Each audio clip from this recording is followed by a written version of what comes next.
BRS అధినేత కేసీఆర్ రాజకీయంగా silent అయ్యారు. అసెంబ్లీ ఎన్నికల తర్వాత ఫామ్ హౌస్కే పరిమితమయ్యారు. ప్రస్తుతం కేసీఆర్ ఫామ్ హౌస్లో ఏం చేస్తున్నారు? ఎన్నికల ఫలితాల తర్వాత కేసీఆర్ డీలా పడ్డారన్న దాంట్లో నిజమెంత? ఫామ్ హౌస్లో కేసీఆర్ను కలుస్తున్న కార్యకర్తలకు ఏం చెబుతున్నారు? కేసీఆర్ను కలిసిన ముఖ్య నేతలు ఎందుకు షాక్ అవుతున్నారు?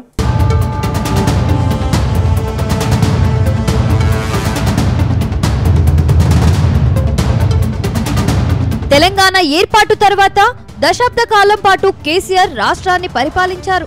తెలంగాణ తొలి ముఖ్యమంత్రిగా కేసీఆర్ గుర్తింపు పొందారు. అంతేకాదు ఉద్యమ నాయకుడి నుంచి రాష్ట్రాన్ని అభివృద్ధి పదం వైపు నడిపించే కీలక బాధ్యతలు తీసుకున్నాడు. అందరి అనుమానాలను పటాపంచలు చేస్తూ తనదైన శైలిలో తెలంగాణను అభివృద్ధి పదంలో నడిపారు. సంచలనమైన సంక్షేమ పథకాలతో తెలంగాణ జనాలకు చాలా దగ్గరయ్యారు. కేసీఆర్ ప్రవేశపెట్టిన కొన్ని సంక్షేమ కార్యక్రమాలు దేశవ్యాప్తంగా కూడా గుర్తింపు పొందాయి. ఉద్యమ నాయకుడిగా ఉన్న కేసీఆర్ పరిపాలన దక్షతను పలువురు కొనియాడారు. రైతు బంధు, 24 గంటల కరెంటు లాంటి పథకాలతో తెలంగాణ రైతాంగానికి కేసీఆర్ మరింత చేరువయ్యారు. సమైక్య పాలనకు, ప్రత్యేక రాష్ట్రంలో పాలనకు తేడాను చెబుతూనే తనకంటూ ఓ ప్రత్యేక గుర్తింపు తెచ్చుకున్నారు. అలాంటి కేసీఆర్ 2023లో జరిగిన అసెంబ్లీ ఎన్నికల ఫలితాల తర్వాత పూర్తిగా సైలెంట్ అయ్యారు. అప్పటి నుంచి ఫామ్ హౌస్ లోనే కేసీఆర్ ఎక్కువ సమయాన్ని గడుపుతున్నారు. గడిచిన 10 నెలల కాలంలో అడపాతడపా హైదరాబాద్ లోని నందీనగర్ నివాసం లేదా తెలంగాణ భవన్ కు మాత్రమే వచ్చారు. మిగతా సమయమంతా ఫామ్ హౌస్ కే పరిమితమయ్యారు.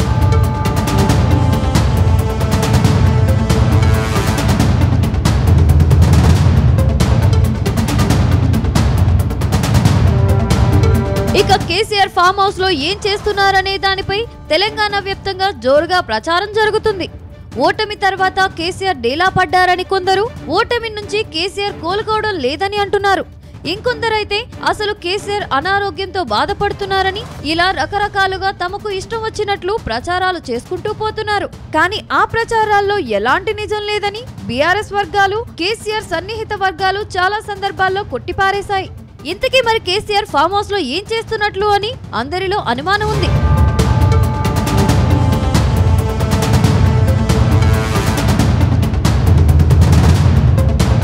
అయితే ఫామ్ హౌస్ లో కేసీఆర్ ఏం చేస్తున్నారనే దానిపై ఆరా తీస్తే చాలా ఆసక్తికర అంశాలు వెలుగులోకి వచ్చాయి. అసెంబ్లీ ఎన్నికల తర్వాత ఫామ్ హౌస్ కు వెళ్లిన కేసీఆర్ దినచర్య చాలా ఇంట్రెస్టింగ్ గా ఉందట. తనకు ఎంతో మక్కువైన వ్యవసాయంపై ఎక్కువ సమయాన్ని కేసీఆర్ కేటాయిస్తున్నారట. వీలు చిక్కినప్పుడల్లా వ్యవసాయం క్షేత్రం కలియతీరుగా అక్కడి పని వాళ్లకు సూచనలు చేస్తున్నారట. ఏ పంట వేస్తే బాగుంటుంది, పంటకు ఎప్పుడు ఏ మందు వాడాలి, మంచి దిగుబడి రావడానికి ఏం చేయాలో అని వారికి సూచనలు చేస్తూ సమయం గడుపుతున్నట్టు పార్టీ వర్గాలు అంటున్నాయి.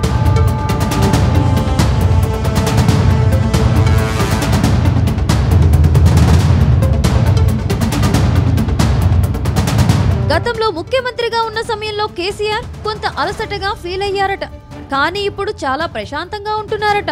ఎన్నికల తర్వాత చాలా మంది కార్యకర్తలు ఓటమిని తట్టుకోలేక కేసీఆర్ ను కలిసి బాధపడుతుంటే కేసీఆర్ వారిని ఓదార్చినట్టు తెలిసింది. ఎందుకు అనవసరంగా టెన్షన్ పడుతున్నారు? ప్రజా నిర్ణయానికి మనం కట్టుబడి ఉండాలి. ఆ ప్రజల నిర్ణయమే అంతిమమని కార్యకర్తలకు భరోసా ఇచ్చారట. అంతేకాదు కేసీఆర్ మాటలు, ఆయన తీరు చూసిన నేతలు, కార్యకర్తలు షాక్ అవుతున్నారట. కేసీఆర్ గురించి బయట ఏదేదో జరుగుతుంది, కానీ అసలు ఫామ్ హౌస్ లో కేసీఆర్ చాలా ప్రశాంతంగా ఉంటున్నారని నేతలు చెబుతున్నారు. అంతేకాదు కాస్త ఖాళీ సమయం దొరికితే చాలు కేసీఆర్ వెబ్ సిరీస్లు కూడా చూస్తున్నారట. ఇటీవల పలు ఓటీటీలో వచ్చిన కొన్ని ఆసక్తికర పొలిటికల్ డ్రామాలను కేసీఆర్ తెగ చూశారట.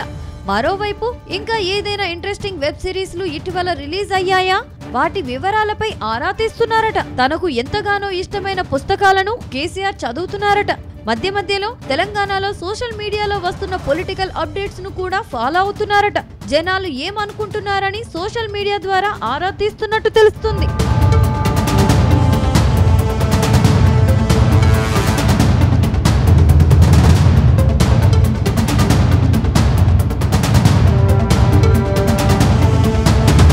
గత 5 దశాబ్దాలుగా రాజకీయాలతో ప్రతినిత్యం కేసీఆర్ బిజీగా గడిపారు.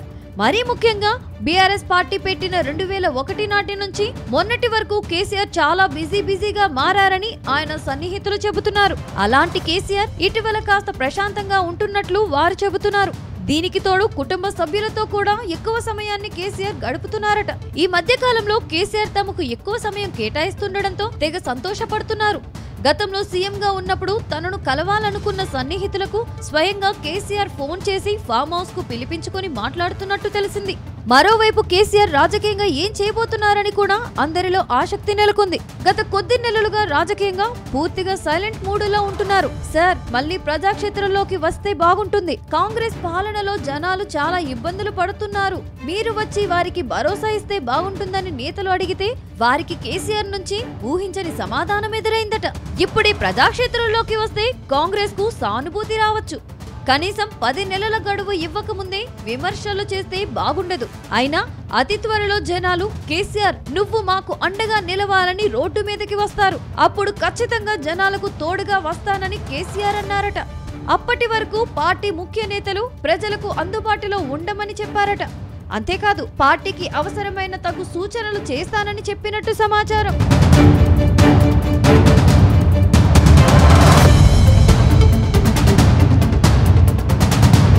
మొత్తంగా బయట జరుగుతున్న ప్రచారాలను పటాపంచలు చేస్తూ కేసీఆర్ చాలా కూల్ గా ఉన్నట్టు సమాచారం.